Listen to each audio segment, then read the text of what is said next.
evening. My name is Delilah Torres. Happy New Year. Happy New Year. I come to this forum to present of incredible injustice that has been done upon me. Ms. Beach has known me very well, and I've always been an upstanding citizen. I lifelong residence of Peekskill. I put in an application for housing in 1991. I'm still on the list.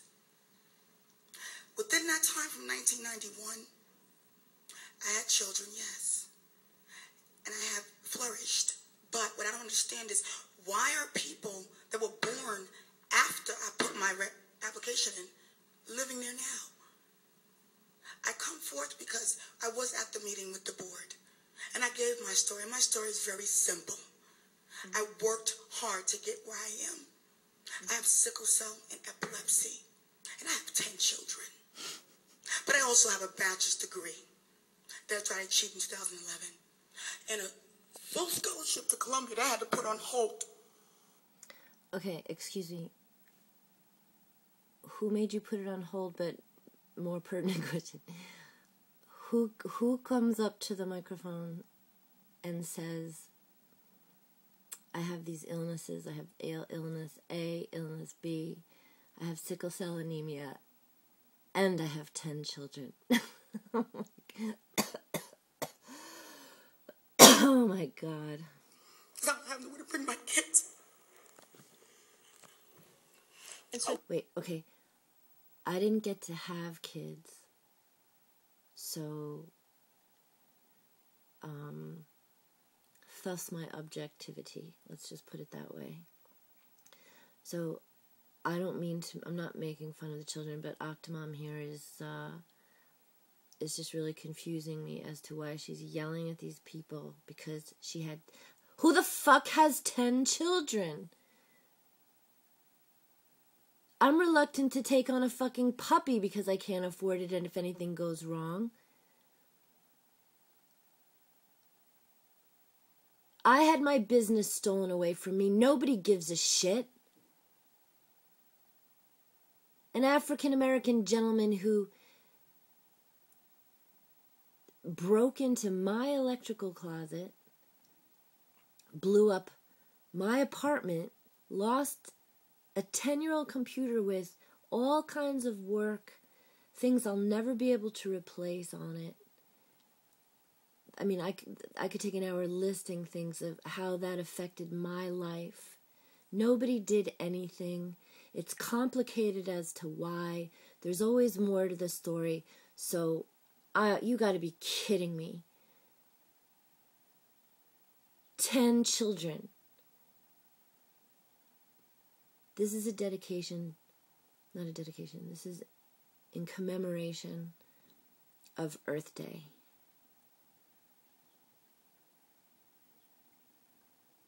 Overpopulation, let's spell it together. Quality of life suffers. And if because of someone who's been abused and hurt in their life, their alcoholic upbringing, their wherever the problem started, I don't understand why people just don't think. I mean,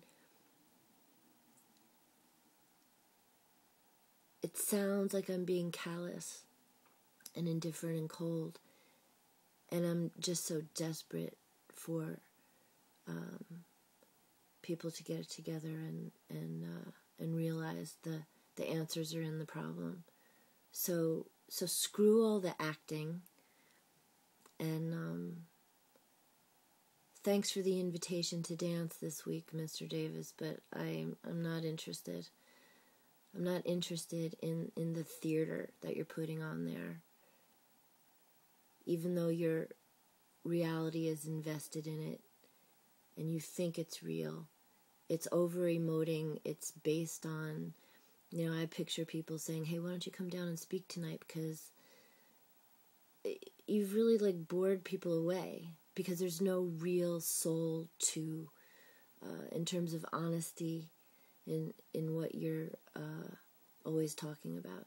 And just like I said in the Raymond clip a few clips previous to this, listen to how the woman interrupts him, start to say something about who may have set the fire, or just have some sort of insight. She yells out and throws him off his train of thought. It's assaulting, and that's always a step away from somebody throwing a punch, throwing off a weapon, or something worse, and anywhere in the world. And yet, these third graders to whom I was referring is this quick to bully mentality where they just get loud because and by the way, I won't remember to say this later because I'm not that Mr. Davis is making a big deal about the yoga comment from the mayor because he's trying to avoid the whole point of what I said, to keep him mentioning me every time since I've been there, which has only been twice, but so he's there 3 times still trying to engage me, because what he said was racist. He snickered when the mayor may have suggested, I don't even remember how it all came up, but say she suggested, oh, we'll have basket weaving and we'll have gymnastics, we'll have baseball, basketball, and maybe a yoga program. I have no idea what she said, but she did mention a yoga program and probably was throwing it out there as an idea. And the first reaction was Mr. Davis snickering. Oh yeah, the kids at Bowman be real interested in yoga. That's what needs to be focused on. Not, and how he's trying to change light off of that fact, that scientific fact. And yet, it is on video, and that's what I'm looking for when I happen to run into this woman talking about wanting to be Octomom. Here we go. I'm sorry. So, hopefully the board had a response to... They told Mr. Phipps at the meeting to move me up. So that all the neighbors can listen to 10 children jumping around on the floor through the walls. It's not fair. And so, but yet listen to how kind the mayor is being to her. And yet they'll get up there and yell at her again because they're not shaking their hands when something's happening here. It's just, it is like a bunch of babies, a bunch of bullies. And isn't technology amazing that you can do this? Don't you wish you could do this in real life? Just pause somebody. I could get an apartment because it's been justified that I did do this. Because not one of the 10 fathers wants anything to do with me. I'm sorry, Miss Delilah. I almost said Daisy. I wish you all the luck in the world, and that's amazing that you've got all that going on and you still something to do with Columbia. Columbia must be really proud. Yo, Columbia.